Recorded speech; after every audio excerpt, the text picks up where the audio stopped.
មនុស្សយើងនឹងអាចប្រែប្រួលទៅតាមកលៈទេសៈហើយនឹងពេលវេលាកុំគិតថាយើងកាលពី10ឆ្នាំមុនយើងគិតបែបនោះហើយ10ឆ្នាំក្រោយការគិតរបស់យើងនៅដដែលគឺអត់មានទេការគិតរបស់យើងក្តីសម័យរបស់យើងតែងតែមានការផ្លាស់ប្ដូរទៅតាមកលៈទេសៈទៅតាមពេលវេលាឬក៏ទៅតាមវ័យដែលយើងកំពុងតែនៅបច្ចុប្បន្ននេះហើយអ្នកដតីក៏ដូចគ្នាកុំគិតថាកាលពី10ឆ្នាំមុនកាលពី5ឆ្នាំមុនគេគឺជាមនុស្សបែបណាហើយសង្ឃឹមថា10ឆ្នាំក្រោយគេជាមនុស្សបែបនោះទៀតគឺអត់មានទេគេនឹងមានការផ្លាស់ប្ដូរដោយតែជាយើងអញ្ចឹងមូលហេតុអាចនឹងមកពីបញ្ហាដែលយើងឆ្លងកាត់កន្លងមកធ្វើឲ្យយើងคล้ายទៅជាមនុស្សបែបហ្នឹងคล้ายទៅជាមនុស្សដែលធ្លាប់តែ friendly ធ្លាប់តែសប្បាយរីករាយមកជាមនុស្សស្ងប់ស្ងាត់មកជាមនុស្សដែលមិនសូវចូលចិត្តនិយាយសើចច្រើនមិនសូវជាចូលចិត្តកន្លែងដែលមនុស្សអ៊ូអរច្រើនអាចនឹងដល់វ័យមួយដែលយើងត្រូវផ្លាស់ប្ដូរអញ្ចឹងហើយអ្នកទាំងអស់គ្នាដំណើរនៃការរស់នៅរបស់យើងប្រចាំថ្ងៃដំណើរនៃការរស់នៅរបស់យើងជារៀងរាល់ថ្ងៃជារៀងរាល់ខែជារៀងរាល់ឆ្នាំយើងត្រូវតែមានការផ្លាស់ប្ដូរខ្លួនឯងអ្នកខ្លះផ្លាស់ប្ដូរខ្លួនឯងទៅឲ្យខ្លួនឯងកាន់តែល្អប្រសើរអ្នកខ្លះផ្លាស់ប្ដូរខ្លួនឯងឲ្យខ្លួនឯងកាន់តែធ្លាក់ទៅទៀតមិនមែន10ឆ្នាំមុនយើងជាមនុស្សដែលសប្បាយរីករាយហើយ10ឆ្នាំក្រោយយើងនៅតែមានអានឹងទៀតទេវាអត់មានទេអញ្ចឹងហើយការរស់នៅការគិតគឺសំខាន់ណាស់សង្គមដែលយើងនៅមនុស្សដែលយើងខ្សែគប់គឺសំខាន់ណាស់នៅក្នុងការដែលផ្លាស់ប្ដូរអត្តចរិតរបស់យើងផ្លាស់ប្ដូរការរស់នៅរបស់យើងរស់នៅជាមួយមនុស្សបែបណាយើងមិនយល់មិនឆាប់នឹងខ្លាយទៅជាមនុស្សបែបនោះឯងយើងនៅជាមួយតែមនុស្សដែលថុកសិចច្រើនមួម៉ៅច្រើនមិនយល់មិនឆាប់យើងក៏ជាមនុស្សបែបហ្នឹងយើងនៅជាមួយមនុស្សដែលគិតតែរឿងអវិជ្ជមានចូលចិត្តនិយាយអាក្រក់ពីអ្នកដទៃមិនយល់មិនឆាប់យើងក៏នឹងខ្លាយទៅជាមនុស្សបែបហ្នឹងដែរយើងនៅជាមួយមនុស្សដែលចូលចិត្តរៀនសូត្រចូលចិត្តវិនិយោគទៅលើចំណេះដឹងចូលចិត្តធ្វើឲ្យខ្លួនឯងរីកចម្រើនមិនយូរមិនឆាប់យើងក៏នឹងខ្លាយទៅជាមនុស្សបែបហ្នឹងដែរការដែលយើងខ្សែគប់ការដែលយើងរស់នៅជាមួយគឺសំខាន់ណាស់ចេះឥទ្ធិពលមកដល់ជីវិតរស់នៅរបស់យើងជាប្រចាំថ្ងៃអាចឲ្យយើងផ្លាស់ប្ដូរបានចឹងហើយអ្នកទាំងអស់គ្នាការខ្សែគប់ឬក៏ការមើលអ្វីក៏ដោយមើលអីដែលជួយឲ្យខ្លួនឯងរីកចម្រើនមើលអីដែលជួយឲ្យខ្លួនឯងកាន់តែល្អប្រសើរកុំទៅមើលអ្វីដែលធ្វើឲ្យខ្លួនឯងកាន់តែតូចទាបកុំទៅមើលអ្វីដែលធ្វើឲ្យខ្លួនឯងគិតតែរឿងដែលមិនល្អយើងត្រូវមាន mastermind របស់យើងត្រូវមាន idol របស់យើងអ្នកទាំងអស់គ្នាសាកធ្វើបែបនេះបើសិនជាអ្នកទាំងអស់គ្នាចូលចិត្តអ្នកដែលមានសក់ស្អាតអ្នកទាំងអស់គ្នាទៅមើលអ្នកដែលគាត់មានសក់ស្អាតសក់វែងអញ្ចឹងណាថាទៅមើលវិធីសាស្ត្រនៅក្នុងការថែទាំរបស់គេថែទាំបែបម៉េចមិនយូរមិនឆាប់អ្នកទាំងអស់គ្នានឹងអាចឲ្យសក់ខ្លួនឯងស្អាតបានអ្នកទាំងអស់គ្នាចូលចិត្តអ្នកដែលមានស្បែកសអ្នកទាំងអស់គ្នាទៅមើលអ្នកដែលមានស្បែកសថាគេថែស្បែកគេបែបម៉េចពេលដែលអ្នកទាំងអស់គ្នាទៅមើលអ្នកទាំងអស់គ្នានឹងឈប់ខ្ជិលលាបឡេអ្នកទាំងអស់គ្នានឹងឈប់ខ្ជិលថែខ្លួនឯងគាត់ណាអ្នកទាំងអស់គ្នាឃើញគេស្បែកគេនឹងអ្នកទាំងអស់គ្នាមានកម្លាំងចិត្តទៅធ្វើអ្នកទាំងអស់គ្នាស្រឡាញ់ចូលចិត្តរូបរាងសាឡូនស្អាតអ្នកទាំងអស់គ្នាទៅមើលស្រីស្អាតដែលមានរាងសាឡូនស្អាត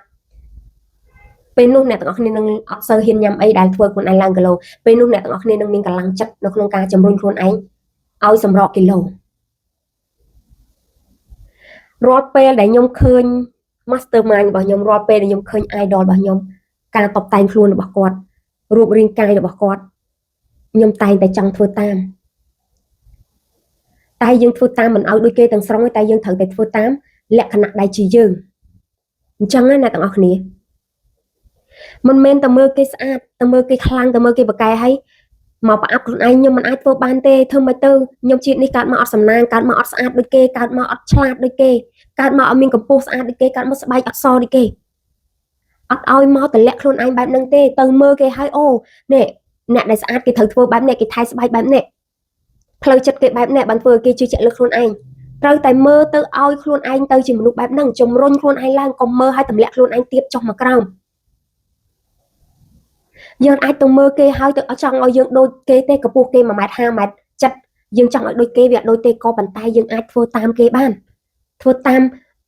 ការដែលថែទាំរូបរាងកាយការដែលថែទាំសក់ការដែលថែទាំស្បែករបស់គេពីវិធីសាស្ត្រយើងថែបានប៉ុណ្ណាយកប៉ុណ្ណឹងដែលជាយើង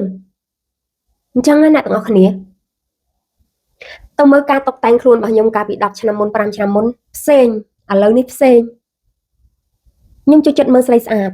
ខ្ញុំចូលចិត្តមើលស្ត្រីដែលរឹងមាំខ្ញុំចូលចិត្តមើលស្ត្រីដែលជឿជាក់ខ្ញុំចូលចិត្តមើលស្ត្រីដែលមានភាពវៃឆ្លាតស្ត្រីដែលស្រឡាញ់ខ្លួនឯង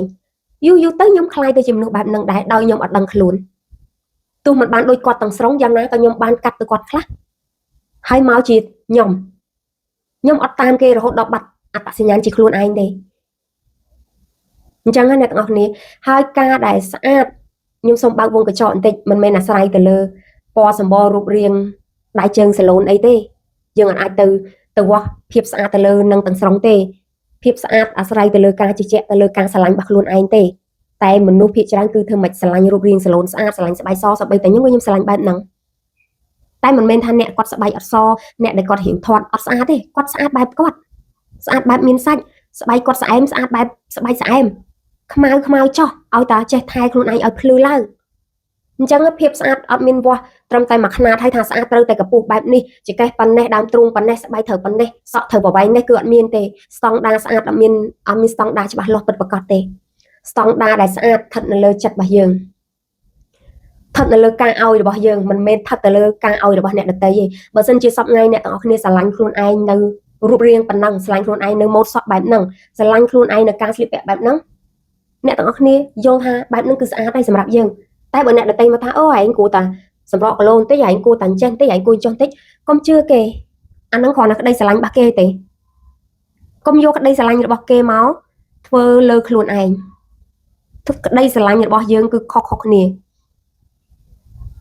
អញ្ចឹងខ្ញុំចង់ឲ្យអ្នកទាំងអស់គ្នាចាប់ផ្ដើមរើសមនុស្សដែលយើងខ្សែគប់ចាប់ផ្ដើមរើសមើលអ្វីដែលល្អចាប់ផ្ដើមមាន mastermind ដែលជួយឲ្យយើងរីកចម្រើនដែលជួយជំរុញសមត្ថភាពរបស់យើងដែលជួយធ្វើម៉េចក៏ដោយឲ្យយើងមានភាពរឹងមាំជាងមុនមានភាពក្លាហានជាងមុនមានភាពស្រស់ស្អាតជាងមុនភាពស្រស់ស្អាតណាយើងគ្រាន់តែចេះការតុបតែងខ្លួនចេះយល់ពីខ្លួនឯងចេះផ្ដល់ស្នាមញញឹមឲ្យខ្លួនឯងចេះផ្ដល់ក្តីសុខខ្លួនឯងយើងនឹងស្អាតពីខាងក្នុងតែស្អាតបែបយើងគេស្អាតបែបគេហើយអ្នកទាំងអស់គ្នាត្រូវដឹងចំណុចទាំងអស់ហ្នឹងត្រូវចេះស្រឡាញ់ខ្លួនឯងពេលណាអ្នកទាំងអស់គ្នាចេះស្រឡាញ់ខ្លួនឯងអ្នកទាំងអស់គ្នានឹងឃើញតម្លៃរបស់ខ្លួនឯងអ្នកទាំងអស់គ្នានឹងយល់ពីខ្លួនឯងបានច្រើនពេលណាដែលយើងយល់ពីខ្លួនឯងអ្នកទាំងអស់គ្នានឹងមិនបោះបង់ខ្លួនឯងចោលទេមនុស្សដែលមិនបោះបង់ខ្លួនឯងចោលគឺជាមនុស្សដែលស្អាតគឺជាមនុស្សដែលពូកែគឺជាមនុស្សដែលឆ្លាតអញ្ចឹងខ្ញុំសង្ឃឹមថាអ្នកទាំងអស់គ្នាបានស្ដាប់ការចែករំលែករបស់ខ្ញុំហើយក៏អ្នកទាំងអស់គ្នាបានយល់បានគិតខ្លះថារាល់ថ្ងៃនេះយើងកំពុងធ្វើអីខ្លះដាក់ខ្លួនឯងឲ្យខ្លួនឯងភ្ញាក់ឡើងនេះមកចាប់អារម្មណ៍ពីខ្លួនឯងវិញមកចាប់អារម្មណ៍ពីបរិបទដែលយើងរស់នៅជុំវិញនេះជួយឲ្យយើងធ្លាក់ដល់ណាហើយទៅមើលអ្វីដែលល្អហើយក៏យល់ពីខ្លួនឯងបានច្រើនអ្នកទាំងអស់គ្នាត្រូវព្យាយាមយល់ពីខ្លួនឯងថារាល់ថ្ងៃខ្លួនឯងចង់បានអីខ្លួនឯងត្រូវការអីឲ្យពិតប្រាកដ